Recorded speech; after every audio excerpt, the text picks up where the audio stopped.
Bonjour mesdames et messieurs, bon début de semaine, très heureux de vous retrouver pour ce premier numéro de la revue de presse de cette semaine sur GCT Magazine Télévision.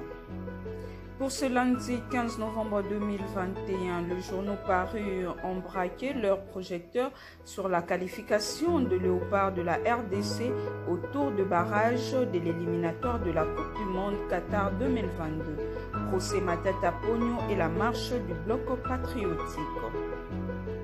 Débutons cette revue de presse avec la justice dans un article d'Ouragan.cd qui titre à la une Dossier Bukanga Lonzo, la Cour constitutionnelle incompétente pour poursuivre Matata. Les juges de la Cour constitutionnelle ne peuvent pas juger les sénateurs Matata Ponyo dans l'affaire Bukanga Lonzo. Le président de la Haute Cour l'a dit ce lundi lors de l'audience publique siégeant en matière répressive. La Cour s'est déclarée incompétente de poursuivre les trois prévenus dont Matata Ponyo, Patrice Kitebi et Grobler Christo impliqués dans le dossier de la débâcle du parc agro-industriel. Vu la loi organique portant organisation et fonctionnement de la Cour constitutionnelle, spécialement dans ses articles 72 et 73, la Cour siégeant en matière répressive en premier et dernier ressort, le ministre public entendu déclare recevable et fondée l'exception d'incompétence soulevée par les trois prévenus et se déclare incompétente à connaître de poursuites contre ces prévenus, a indiqué le juge président Dieudonné Kalouba. Ainsi, le présent arrêt précise-t-il sera signifié au président de la République, au président de deux chambres du Parlement, au Premier ministre ainsi qu'aux prévenus. En outre, dit-il, le même arrêt sera publié au journal officiel de la République démocratique du Congo et dans le bulletin des arrêts de la Cour constitutionnelle. En République démocratique du Congo, la Cour constitutionnelle et le juge pénal du président de la République et du Premier ministre en fonction. La défense d'Augustin Matata Ponyo s'est fondée sur le fait qu'il n'exerce plus la fonction de Premier ministre depuis plusieurs années pour soulever une exception d'incompétence. Votre Cour devra bien se déclarer incompétente à statuer sur cette affaire concernant M. Matata Ponyo, qui n'est plus Premier ministre et considéré l'assassin du parquet, la saisine du parquet. Irrécevable, a affirmé son avocat, Maître Raphaël Nyabirungu Mwenesonga, et d'ajouter qu'Augustin Matata Ponyo n'a pas qualité pour comparaître devant la Cour constitutionnelle, mais plutôt devant la Cour de cassation. Soupçon de détournement. Aujourd'hui, sénateur Augustin Matata Ponyo fut Premier ministre de 2012 à 2016 sous le régime de l'ex-président Joseph Kabila 2001-2019. L'ex-chef de gouvernement a comparé libre aux côtés de Patrice Kitebi, ancien ministre délégué aux finances au moment des faits, et d'un ressortissant sud-africain Grobler Christo présenté comme gérant d'une société sud-africaine. Les trois prévenus sont soupçonnés d'avoir détourné plus de 200 millions de dollars de fonds publics destinés au parc agro-industriel de Bukanga Lonzo, à 250 km au sud-est de Kinshasa. Le ministère public accuse notamment l'ancien Premier ministre d'avoir recouru à des procédures de gré à gré au lieu de lancer un appel d'offres et d'avoir falsifié la comptabilité du projet. Au cours de la même audience, la défense était par ailleurs opposée à l'intervention volontaire de la RDC qui voulait se constituer partie civile. La Cour lui a donné gain de cause, demandant aux avocats de l'État de quitter la salle. Dans d'autres registres, Forum des As nous informe le FCC a mobilisé aux côtés de laïcs catholiques et protestants. Le Front commun pour le Congo, FCC en sigle, a répondu présent à la marche de laïcs catholiques et protestants le samedi 13 novembre.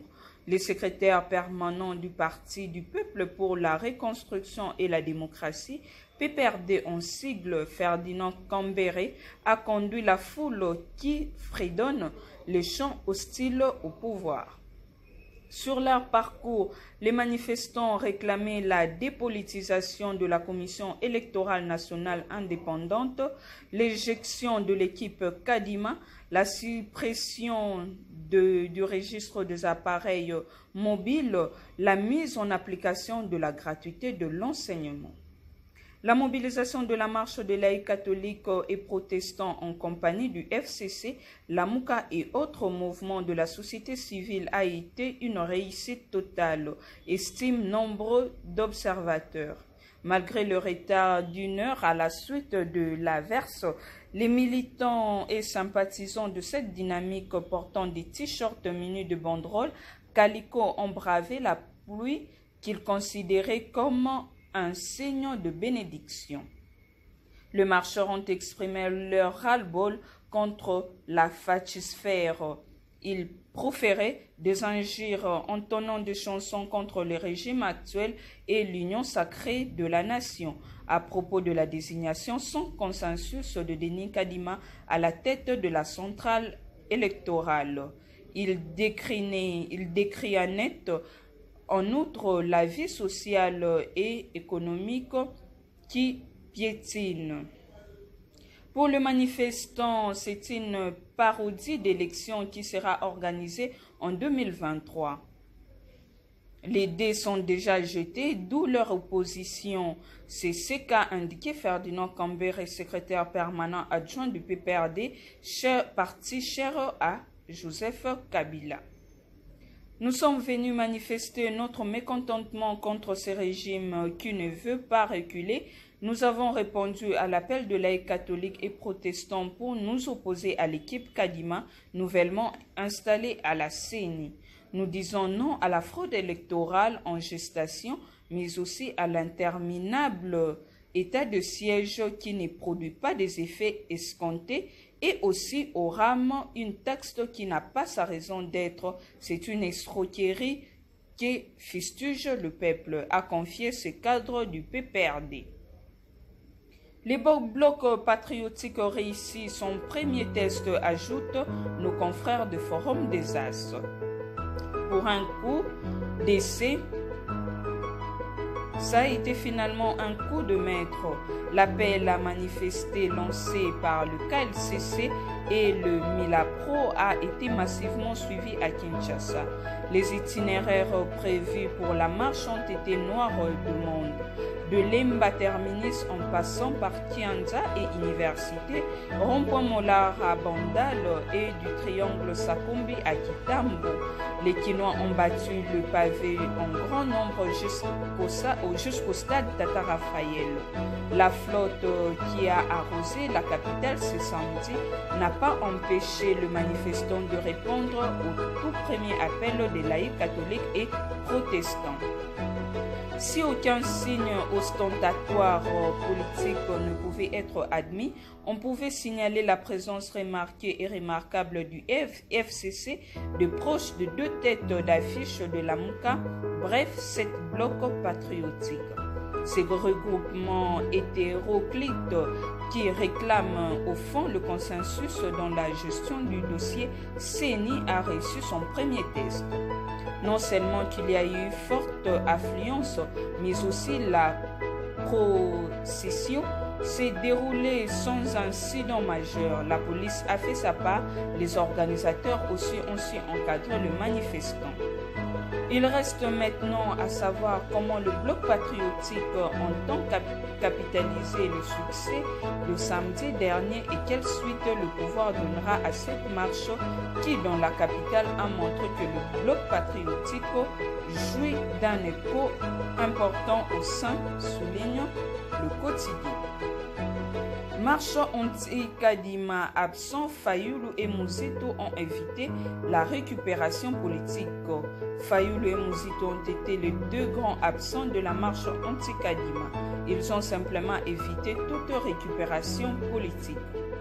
Fayulu et Mouzit ont été les deux grands absents de la marche anti-Kadima. Ils ont simplement évité toute récupération politique. Organisée à l'initiative de laïcs catholiques et protestants, les deux leaders de la Mouka ne voulaient pas faire de cette manifestation citoyenne comme étant celle de pure politique. Nos deux leaders ne voulaient pas faire de cette activité citoyenne comme étant celle de politique. Ils ont évité toute récupération politique. Comme vous l'avez constaté, il n'y avait ni effigie ni drapeau d'un quelconque parti politique. Nous les avons valablement représentés.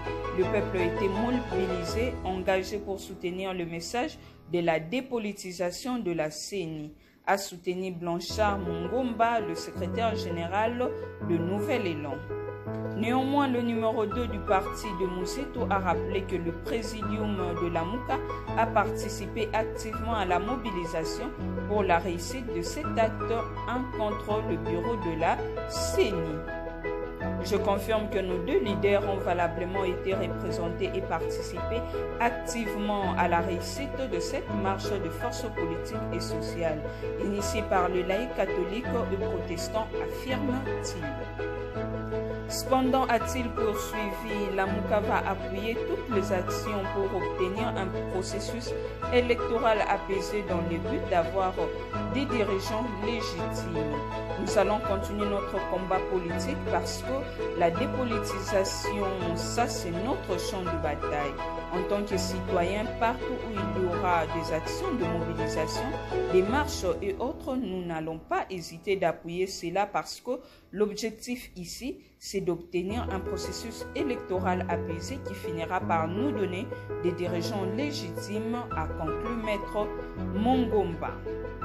Juste après la marche du 13 novembre 2021, les forces politiques et sociales ont annoncé qu'elles vont multiplier des actions de terrain pour obtenir les réformes électorales profondes, mais aussi exiger la suppression de la taxe RAM, ajoute de son côté Ouragan.cd. Parlons sport dans cette revue de presse avant de nous quitter avec Forum des As qui titre Mbokani et Malongo permettent aux Léopards de se qualifier pour le dernier tour. Les Léopards de la RDC ont réussi à se hisser au dernier tour des éliminatoires de la Coupe du Monde Qatar 2022 grâce à leur victoire devant les écureuils du Bénin hier dimanche 2022 au stade de Martyr. Dieu merci Mbokani et Ben Malango, deux joueurs évoluant dans les championnats asiatiques, ont assuré les succès de Fauve. Cette rencontre comptait pour la 6e et dernière journée de cette phase éliminatoire. Déterminés à arracher la qualification pour le dernier tour, les Congolais ont accompli leur tâche sans tâche.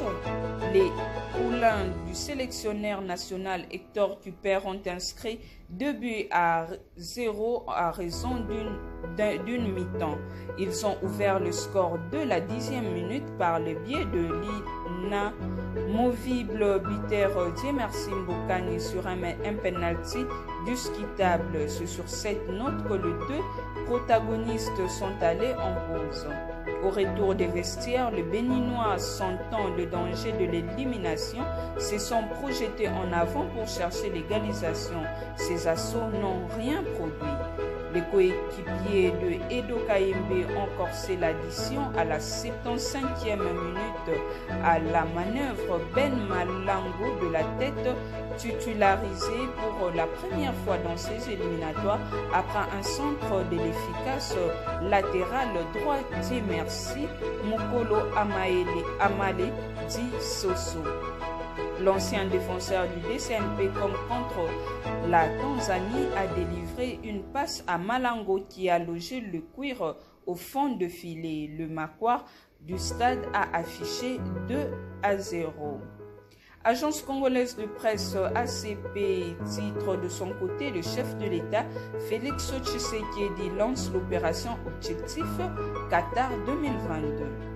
Le chef de l'État Félix Tshisekedi Tshilombo a lancé dimanche l'opération Objectif Qatar 2022 lors d'un dîner de gala offert aux officiels congolais à la Cité de l'Union africaine à la suite de la victoire de l'équipe nationale de football, les Léopards, face à l'équipe nationale du Bénin au stade de Martyrs de la Pentecôte à Kinshasa. Le président de la République a invité à travers cette opération la population à s'unir autour de notre équipe nationale. Tant que je serai à la tête de ces pays, j'honorerai ceux qui honorent le pays, a dit le président Félix-Antoine Tshisekedi Tshilombo, ajoutant « Nous avons gagné une importante bataille, mais pas encore la guerre ». Fachi promet de décorer les Léopards en cas de qualification. La RDC occupe la première place avec 11 points et est candidate au barrage en attendant le tirage au sort au mois de décembre de l'année en cours. Le Bénin est relégué en deuxième position avec 10 points. Plusieurs rencontres sont à l'allure d'une finale à l'instar du Cameroun, Côte d'Ivoire, Afrique du Sud, Ghana, pour ne citer que celle-ci. Selon la cellule de communication de la présidence, la veille du match RDC-Bénin, le président de la République, Félix-Antoine Tshisekedi, est allé encourager l'équipe nationale de son pays. Le chef de l'État est arrivé à 13 h à l'hôtel du Fleuve où les Léopards sont mis au vert. Dans une brève adresse en français et lingala, le président de la République a d'abord félicité les fauves congolais après leur dernière prestation à l'extérieur avant de les inviter à rééditer l'exploit le dimanche 15 novembre. Cela fait qu'en 7 ans que notre pays n'a plus été qualifié pour la Coupe du Monde. Vous avez le devoir historique de ramener la RDC au Qatar. L'air a-t-il dit, conclut Forum des As. Voilà, c'est tout pour cette revue de presse de ce lundi 15 novembre dans une sélection de la rédaction de JCT Magazine. Avant de nous quitter, voici notre pensée du jour avec Henry Ford. Se réunir est un début, rester ensemble est un progrès, travailler ensemble est la réussite.